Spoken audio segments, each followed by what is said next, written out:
Commissioner, we have seen lots of worrying developments in Moldova in recent times, think about mayoral elections, etc. What is the European Commission response to all this? We are very much committed to Moldova, I have to say, and we have this association agreement, a deep and comprehensive free trade agreement. There is progress in Moldova in terms of economic development. Figures are quite well. There are improvements in terms of addressing the problems we had in the banking sector.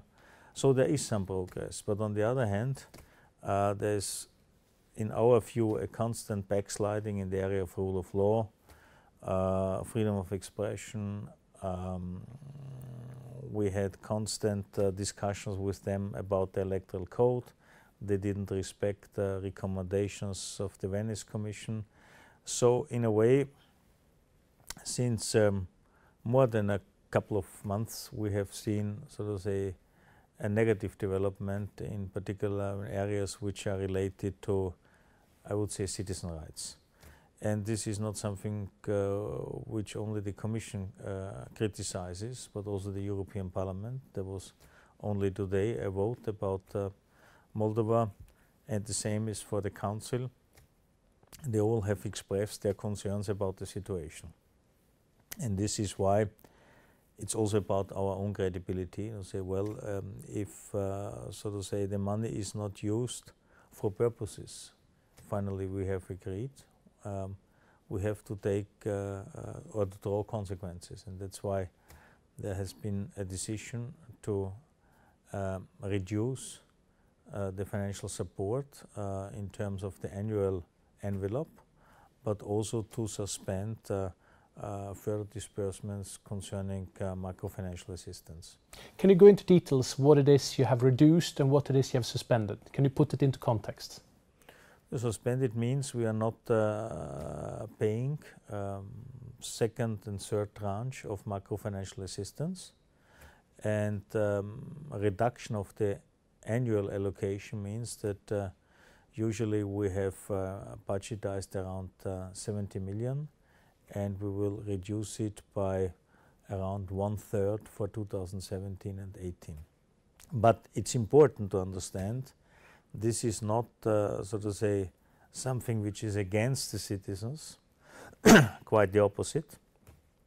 The programs which are still in place targeted and aiming to support, so to say, the interests of citizens, for instance, to invest in certain infrastructure measures, waste treatment, things like that, where there's clearly a benefit for ordinary citizens. But it's not our understanding, neither in Moldova nor elsewhere, to support a given government, and even more, we are not playing any party political games. What we are doing is to have an analysis based on facts and figures, and this is assessed, and therefore we had to take the decisions. So around this 1/3 that is being cut, what would that money have gone to had it not been cut? Well, it's certain measures, which means, so to say, for instance, public administration reforms, things like that, where, so to say, the performance of the government is improving, but we are keeping a substantial amount of money for activities which are immediately in the interest of citizens. Once again, it's about infrastructure measures. Another area where we would like to see progress. I mean, we have invested a lot in an energy interconnector between Romania and Moldova, which is now built. What we need now is the completion till Chișinău in order to really use this investment.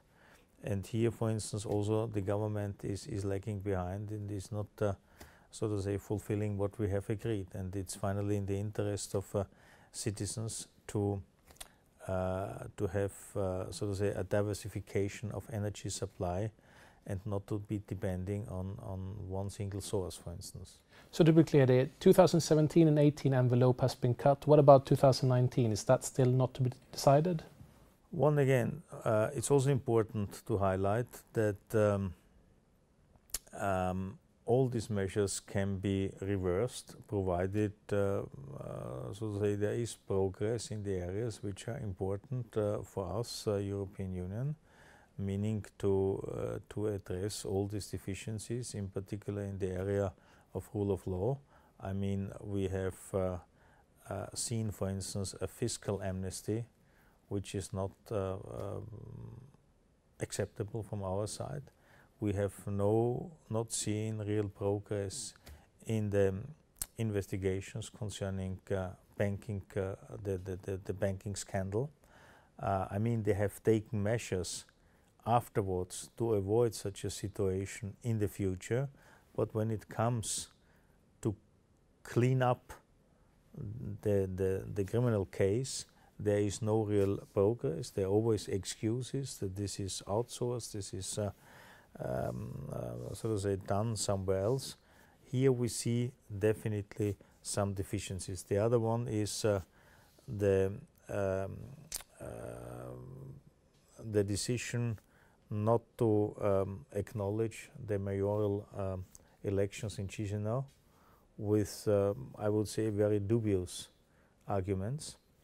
All these are elements where we see a development which is not in line with our understanding of more democracy, more transparency, more fairness.